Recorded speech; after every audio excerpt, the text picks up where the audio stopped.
ದೈವ ಮೈ ಮೇಲೆ ಬಂದಾಗ ಏನು ಆ್ಯಕ್ಷನ್ ಆಗ್ತದೆ, ನಾನೊಬ್ಬ ಡಾಕ್ಟ್ರಿಗೆ ಹೇಳೋದು, ಏನು ಬಾಡಿ ಒಳಗಡೆ ಚೇಂಜ್ ಆಗ್ತದೆ, ಆ ದೈವ ಹೇಗೆ ನುಡಿಲಿಕ್ಕೆ ಕಾರಣ ಏನು, ನಿಮ್ಮ ಮನಸ್ಸು ಆತ್ಮಕ್ಕೆ ಸಂಬಂಧ ಇದೆಯಾ, ದೇಹಕ್ಕೆ ಸಂಬಂಧ ಇದೆಯಾ ದೈವ ಬಂದಾಗ, ಇದು ಎಕ್ಸ್ಪ್ಲೇನ್ ಮಾಡಬೇಕಲ್ಲ. ಹೌದು, ಸುಮ್ಮನೆ ಗೆಣಸ್ದಾಗೆಲ್ಲ ಬಂದ್ಬಿಡ್ತದೆ, ಅದು ಬಂದ್ಬಿಡ್ಲಿ ನೋಡೋಣ. ಇಲ್ಲಿ ಕೆಲವರಿಗೆ ಹಾಗಲ್ಲ, ಕೆಲವ್ರಿಗೆ ಬೆಳಿಗ್ಗೆ ಒಂದು ದೇವ್ರು ಬರೋದು, ಮಧ್ಯಾಹ್ನ ಒಂದು ಬರೋದು, ಸೀಸನ್ ಜಾಸ್ತಿ ಇದ್ರೆ ಇನ್ನೂ ಸುಮಾರು ಬಂದ್ಬಿಡ್ತದೆ. ಸೀಸನ್ ದೇವರುಗಳಂತನ ಅಲ್ಲಲ್ಲ, ಒಂದೊಂದು ಜನಗಳು ಜಾಸ್ತಿ ಕರಿತಾ ಹೋದರೆ ಈ ಮನೆಯಲ್ಲಿ ಕಲ್ಕುಟ್ಕ ಬರ್ತದೆ, ಇನ್ನೊಂದು ಊರಿನಲ್ಲಿ ಹೋದಾಗ ಪಿಲ್ಚಾಂಡಿ ಬರ್ತದೆ, ಮತ್ತೊಂದು ಕಡೆ ಪಂಜುರ್ಲಿ ಬರ್ತದೆ. ಕೆಲವು ಸರ್ತಿ ಅವರಿಗೆ ಕನ್ಫ್ಯೂಷನ್ ಯಾವ್ದು ಬಂದಿದೆ ಅಂತ. ಆ ಮಟ್ಟಕ್ಕೆ ದೈವದ ನರ್ತ ಅದನ್ನು ಫಸ್ಟ್ ಸರಿ ಮಾಡಬೇಕು. ದೈವ ನರ್ತಕರಲ್ಲೇ ಹಣಕ್ಕಾಗಿ ಮಾಡುವವರು ಅಲ್ಲೇ ಇದ್ದಾರೆ, ಅಲ್ಲ ದೈವ ನರ್ತಕರಲ್ಲೇ ಈಗ ಕಮರ್ಷಿಯಲ್ ಆದವರು ಬಹಳಷ್ಟು ಜನ ಇದ್ದಾರೆ. ಅನುಷ್ಠಾನ, ದೈವ ನರ್ತಕರಿಗೂ ಒಂದು ಅನುಷ್ಠಾನ ಇದೆ. ದೈವ ಬರುವುದು ಸುಮ್ಮನೆ ಅಲ್ಲ, ಆ ದೈವ ಸಾನ್ನಿಧ್ಯದಿಂದ 3 ಮುಕ್ಕಾಲಗಳಿಗೆ ಅಷ್ಟೇ ನನ್ನ ಮೇಲೆ ಆಹ್ವಾನ ಆಗಬೇಕು ಅಂತ ಪ್ರಾರ್ಥನೆ ಇರೋದು ತುಳುನಾಡಿನಲ್ಲಿ. ಗೊತ್ತಾಯ್ತಾ? ಅದಕ್ಕೆ ಮದೀಪು ಅಂತ ಕರಿತೇವೆ ನಾವು ತುಳುನಲ್ಲಿ.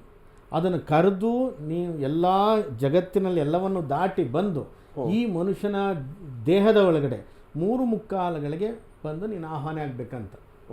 ಅದು ಒಂದು ವೈಬ್ರೇಷನ್, ಪಾಸಿಟಿವ್ ವೈಬ್ಸ್ ಒಂದು ಪಾಸ್ ಆಗ್ತದೆ ಅಂತ. ಅದನ್ನು ಅಥರ್ವಣ ವೇದ ಬಹಳ ಚಂದವಾಗಿ ಹೇಳ್ತದೆ. ಏನು ಪ್ರಾಣಮಯ ಕೋಶ, ಅನ್ನಮಯ ಕೋಶ ಎಲ್ಲ ಹೋಗಿ ಮನೋಮಯ ಕೋಶ ದಾಟಿ ಜ್ಞಾನಮಯ ಕೋಶಕ್ಕೆ ಬರಬೇಕು. ಜ್ಞಾನಮಯ ಕೋಶದಿಂದಲೂ ಇವನಿಗೆ ಅನುಷ್ಠಾನ ಕರೆಕ್ಟಾಗಿದೆ. ಕುಣಿದು ಕುಣಿದು ಕುಣಿದು ಕುಪ್ಪಳಿಸ್ತಾರಲ್ಲ, ಅದು ಯಾಕೆ ಅಂದರೆ ಕುಣಿಸೋದಂದರೆ ಈ ಜ್ಞಾನಮಯ ಕೋಶವನ್ನು ದಾಟಿ ಆನಂದಮಯ ಕೋಶಕ್ಕೆ ಹೋದಾಗ ನಿಮ್ಮ ಹಿಡಿತ ತಪ್ಪಿ ಎಲ್ಲೋ ನಡೆದಂತಹ ಒಂದು ಘಟನೆಯನ್ನು ಬಾಯಿಯ ನರ್ತನ ನಡೆಯುವ ಅಂದರೆ ನರ್ತನ ಆಗ್ತಾ ಇರುವಾಗ ಅವನ ನಾಲ್ಗೆನಲ್ಲಿ ನುಡಿಸೋದಿದೆಯಲ್ಲ, ಅದು ಆನಂದಮಯ ಕೋಶ ಓಪನ್ ಆದಾಗ ಅಂತ ಇಷ್ಟು ಸೈಂಟಿಫಿಕ್ ಆಗಿ ಅಥರ್ವಣ ವೇದ ಹೇಳ್ತದೆ.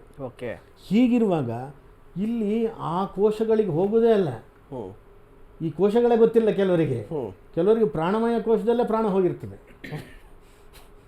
ಈ ಥರದ್ದಿದೆ ನೋಡಿ.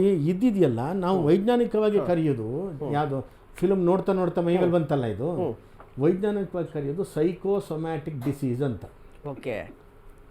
ಇದೆಲ್ಲ ಈಗ ನಡೀತಿದೆಯಲ್ವಾ, ಇದೆಲ್ಲ ಓದಾ ಇದು ಥಿಯೇಟ್ರಲ್ಲಿ ನಡೀತಿರೋದು ಇದೆಲ್ಲ ಡಿಸೀಸ್, ಇದು ದೇವರಲ್ಲ, ಇದು ದೈವ ಅಲ್ಲ, ಇದಕ್ಕೆ ಟ್ರೀಟ್ಮೆಂಟ್ ಬೇಕು. ಇದಕ್ಕೆ ರೋಗ, ಇದು ಹೌದು ರೋಗ.